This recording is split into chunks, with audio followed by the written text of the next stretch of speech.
house, every Arizona homeowner's best friend.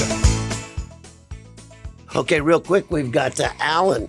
Oh, he's got a great question. Alan, welcome. Can you get your question on real quick here, my friend? Yeah, is there? I do change my rod, and I do drill my tank, but the only way I can change my rod is I got to remove the tank because the subfloor is about a foot above it.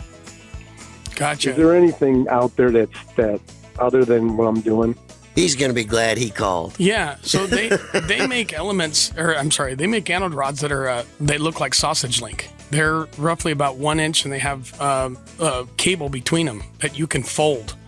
And if you at least have 1 foot between the tank and the top of whatever you're at, you can take the old one out and just kind of bend it, the wire, and break it as it comes out.